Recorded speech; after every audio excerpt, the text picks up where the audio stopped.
Temperature and osmotic pressure. Oxygen is mostly found in your lungs and blood. That's because oxygen is a central element in aerobic cellular respiration, where the mitochondria in your cells use oxygen to break down glucose, sugar, and produce adenosine triphosphate, also known as ATP. ATP is the molecule that transports energy from food to other cellular processes in your body. Oxygen oxidizes, and most of the time, that's a good thing. But too much oxygen can cause oxidative damage to cells and tissues. Carbon, 18%. Carbon is a distant second to oxygen in the elements race. It makes up 18% of your body. Carbon is said to be synonymous with life because its 4 bonding sites allow the building of long, sinewy molecule chains. These are known as organic molecules and include things like carbohydrates, lipids aka fats, proteins, and nucleic acids, which make up DNA and RNA. There's a reason that astronomers get excited when they find organic molecules on distant planets. These carbon-based molecules are a building block of life. Hydrogen, 10%. Hydrogen is the most common element in the universe, but in the human body, it only takes 3rd place. It makes up 10% of you. You probably know that every molecule of water, H2O, has 2 hydrogen atoms and 1 oxygen atom. It follows, then, that if oxygen is the most plentiful element in the human body and most of that oxygen is in the form of water, so is most of the body's hydrogen. Perhaps the coolest role hydrogen plays in the body is in DNA. Hydrogen bonds are what give DNA its double helix shape. Nitrogen, 3%. The air around you is about 78% nitrogen, so technically, your nitrogen levels fluctuate with every breath. But that nitrogen doesn't stick around. The bit that you do have comes from your food. That nitrogen is mostly found bonded to other elements in organic molecules, but it makes up just 3% of the human body on its own. Nitrogen pops up in amino acids, which build peptides and proteins, and in nucleic acids, which make up DNA and RNA. And the other 4%? The rest of the body is mostly made up of calcium, phosphorus, potassium, sulfur, sodium, chlorine, and magnesium. Those elements keep muscles working, build proteins, and aid digestion, among other things. They may be small, but those elements are mighty.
Also that there are 92 different kinds of them. Most things have more than one kind of atom in them, but this nugget of pure gold contains only gold atoms.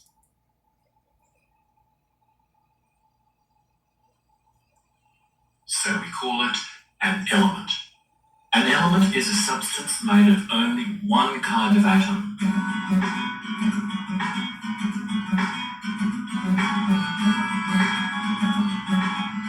Zooming back out, we see that the gold atoms become a lump of gold again.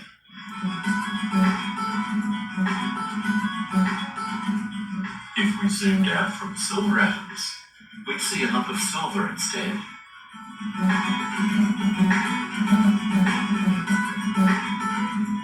Because there are 92 kinds of atoms, there must be 92 elements too, one for each kind.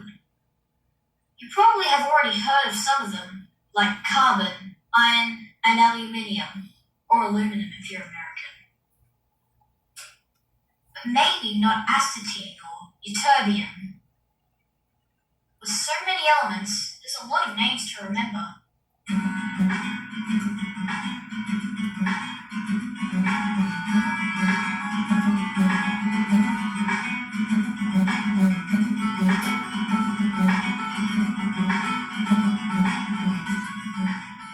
Fortunately, there's a list showing all the elements. It starts with the element with the lightest atoms, hydrogen, and goes to the element with the heaviest atoms, uranium. This list is called the periodic table.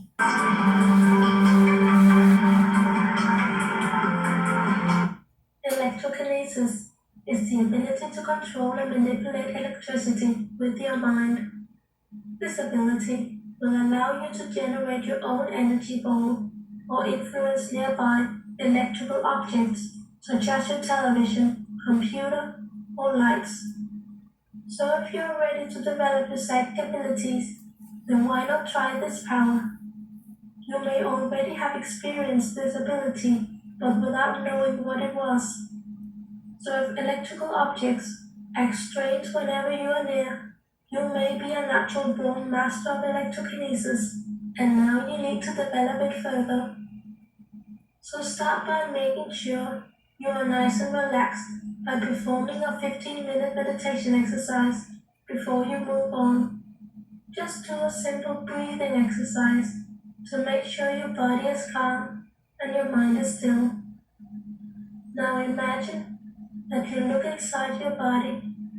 Visualize a thunderstorm inside, coming from your sacral chakra, just below your navel.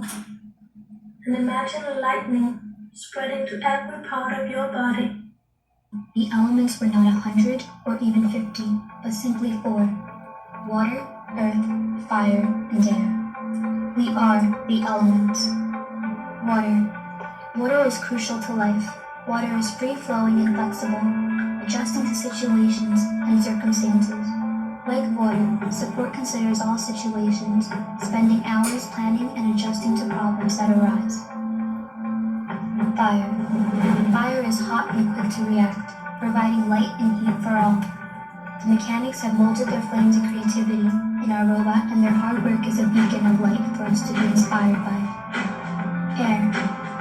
Wispy and intangible, invisible to the eye, but ever-present and essential to life. Air's boundaries are limitless. Our technicians think outside the box, and like air, can be struck by lightning and float away. Earth, the solid rock upon which all life lives, steady and dependable. Our managers are the foundation for the team. They bind us all together and listen to us all. A theory in science was that Earth was formed through catalytic events. 2 and 6, I said ye are gods, and all of you are children of the Most High. But you shall die like men, and fall like one of the princes. Arise, O power, judge the earth, for you shall inherit all nations. Let's read that again.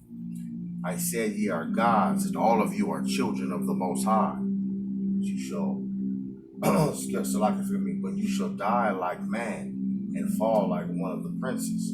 Arise, O power, judge the earth, for you shall inherit all nations. Shalom, shalom. Now I want to get into some scripture real quick. I want to go to Psalms. I would like to go to Psalms. So I can go. Psalms 29 and 4. Psalms 29 and 4. 29 and 4. 29 and 4. And it says, the voice of the Lord Yahweh is powerful. The voice of the Lord Yahweh is full of majesty. The voice of the Lord Yahweh breaketh the cedars. Yea, the Lord breaketh the cedars of Lebanon.